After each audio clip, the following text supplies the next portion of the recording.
those dudes from 300. What the fuck are they called? Like, there's like that. Those are like some of the the characters that are. What are you laughing for? Nothing. No, but I agree. The aesthetic in this game is interesting for being a... You fucking prick. You're such a prick. You know exactly what I was trying to do.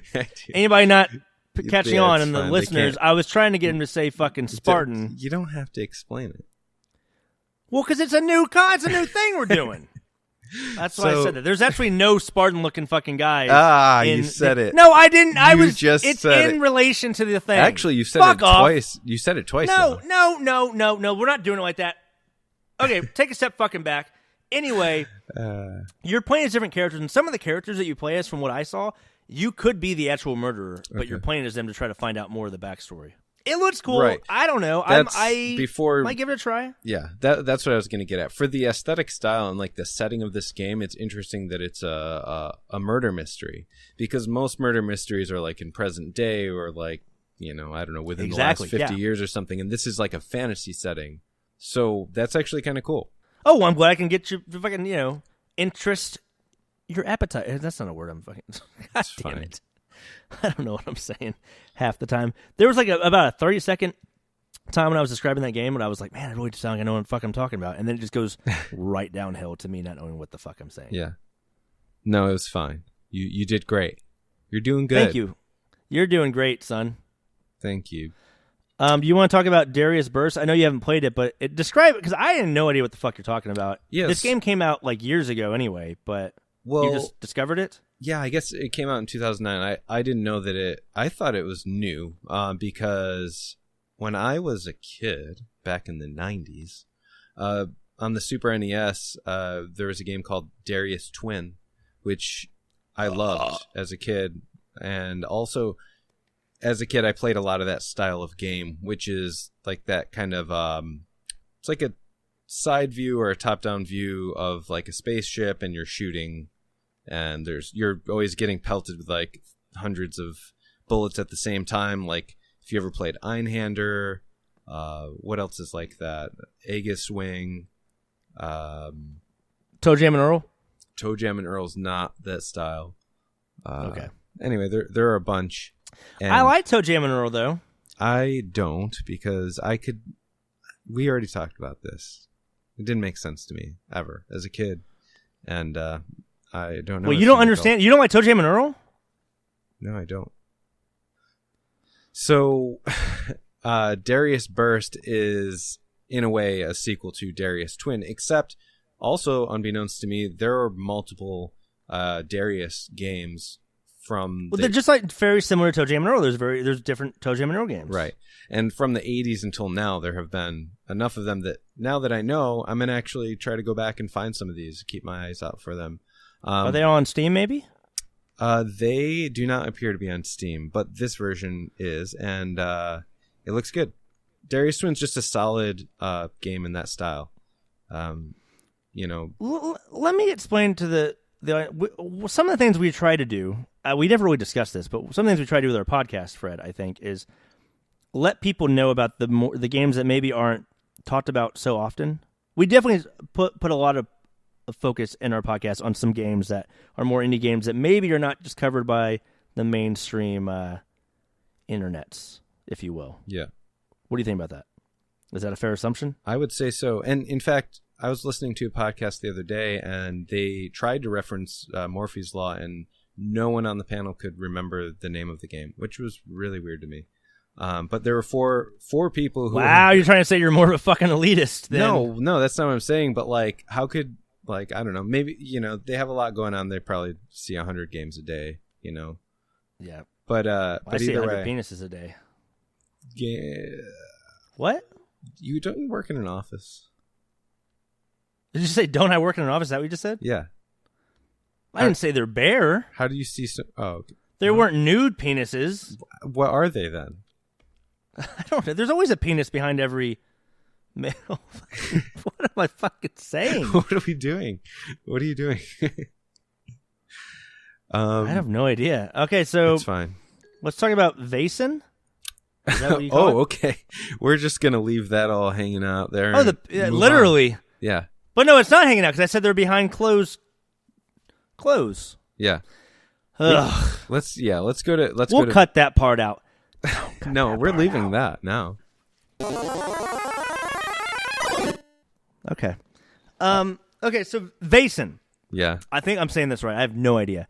I tweeted about this on our little podcast tweeters. I'm trying to use it more now, Fred. I saw that. You wanted me to. We're having some fun on the tweeters.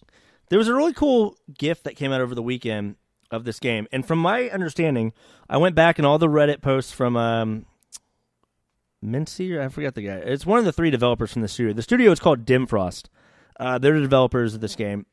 They've had a game out last year that was a VR game called A Writer and His Daughter, which is very, I guess, I don't know if I can, story-driven. A story-driven adventure game. Very not focused as on action-focused as what you're saying? No, not at all. Very focused on the look and the environments, which is cool. And that's how I feel about this game, Vaesen. Again, if I'm messing up the name. Well, it's spelled Vaesen in case we don't. Yeah. You know. Oh, yeah. Look it up. If you just type in Dimfrost Studio, you'll probably, you'll find it. It's on their website. But it's supposed to be a demo coming out in summer 2018.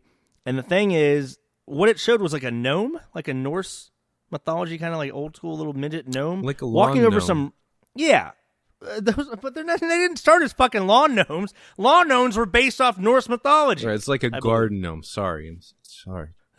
So anyway, this what it showed. The only thing I've really seen from it, I've seen some other like clips from what they've posted over the last month. From it sounds like this game's only been in development for just over a month, and it already looks pretty crazy. Oh, really? They just started. Yeah, from everything I've seen on Reddit, all the posts, it just started. But what they do, it shows you a gnome walking around across like a garden gnome. You're fucking. It shows a gnome, and they're walking across like some little pebbles and rocks on maybe a lake or a pond, and then it just shows this creepy ass fucking monster-looking dude. I don't even know. It looks creepy as shit. Please look it up.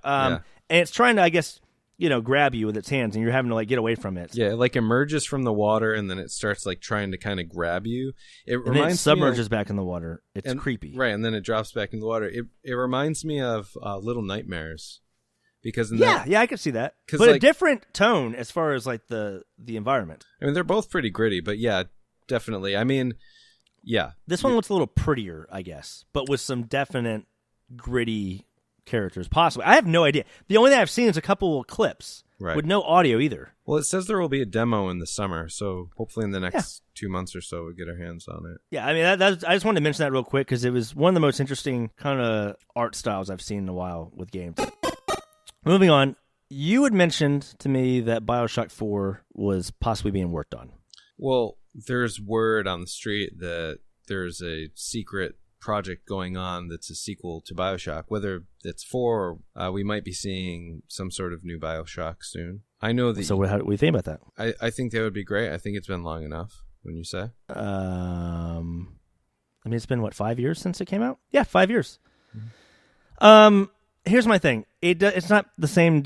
So it's a mystery studio is developing this. Obviously, it's still going to be published by 2K Games, but I don't think we're going to see this game for years, by the way. They haven't even officially announced it yet, but there is definitely rumors that some of the people that left Mafia 3 developer, I forgot who exactly that was, they had kind of dissolved that studio, and some of the people that went over to this secret studio that they haven't announced yet to start working on a possible BioShock game. It could be headed by anybody, so even if it's a different studio, it could have the same, director or something, but in any case, they could have also been working on this for the last 5 years, so it might not be years before we see it. In fact, the fact that it's being rumored to be out, well, maybe it's close to announcement, and if it's close to announcement these days, sometimes that means it's close to release. That's not the case, though. It's not going to be the case with BioShock. I swear to God, like they're going to take their fucking time and don't they're going to make you wait like 2 games. What? They said, "Don't swear to God." What do you want me to swear to? Swear to me. Swear to me. Such a stupid reference. What? I was trying to be Batman. Doesn't matter. So we know nothing about this game, so we can't even say much about it. But sounds like it's maybe being in development. I just wanted to get your take on what would you want them to change as far what do you want to see from BioShock 4 as far as they went from Water City to the clouds. And at the end of Infinite, no, I'm not going to spoil anything because you probably should play that game if you haven't. Mm-hmm. But it kind of linked everything together, and you understood why there was these different worlds with certain characters and things. Did you finish that game or no? I haven't played all of the BioShocks, but if they're going from water to the clouds, then naturally, Don't say space.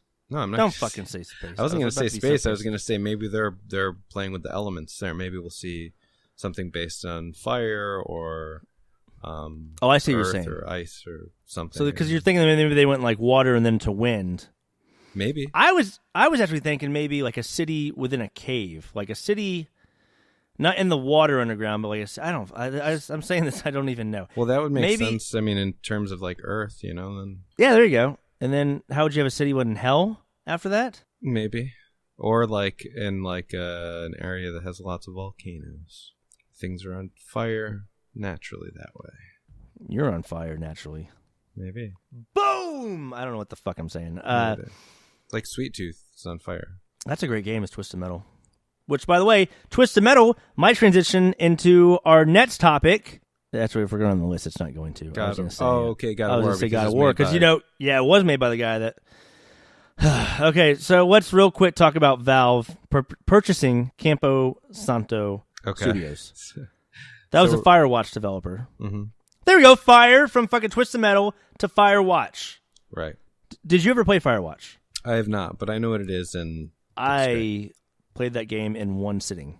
Really? Yeah, I finished the whole. I think it took me like 6-7 hours to beat.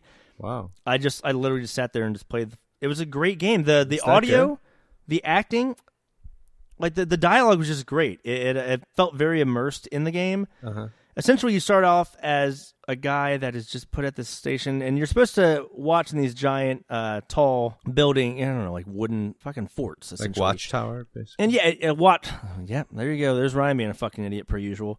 A watchtower, and you're just essentially watching to see like if any fire starts throughout the forest, because then you want to like call it in and be like, hey, we got to take care of this before it spreads. Yeah. And there's a lot of weirdness that comes around. Like you go discover these caves. They have some ominous like type of writing on them. There's this whole backstory of some shit that had happened in the area. It's a really cool game. I'm not going to spoil too much, but the ending is really awesome.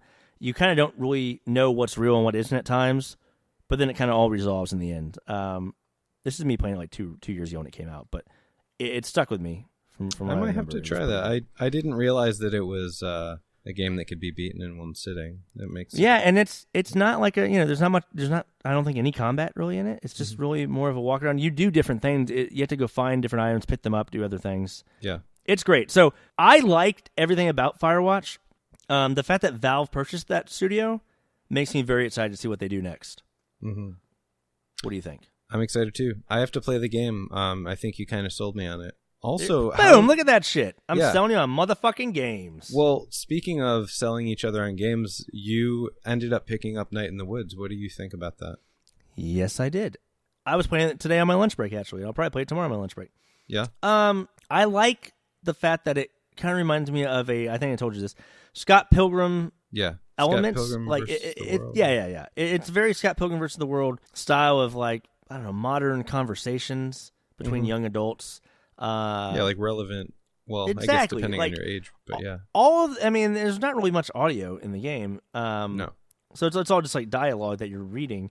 But a lot of the dialogue just seems very natural to flow through the characters. I mean, the relationship between the parents and the main character, she's fucking awesome. Like she just seems like such a normal, like modern day, 2018. I don't know, like early 20s. Yeah, millennial. Fuck, I didn't want to use that term, but yeah, well, we're millennials technically.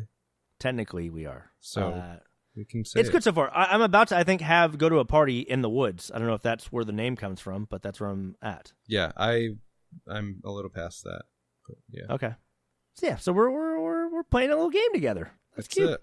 And hopefully I get on some Firewatch and be able to talk about that next episode. You should. I would fucking recommend that in a heartbeat.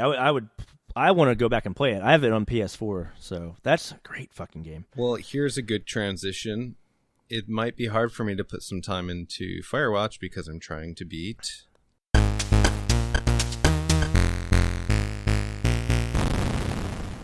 God of War.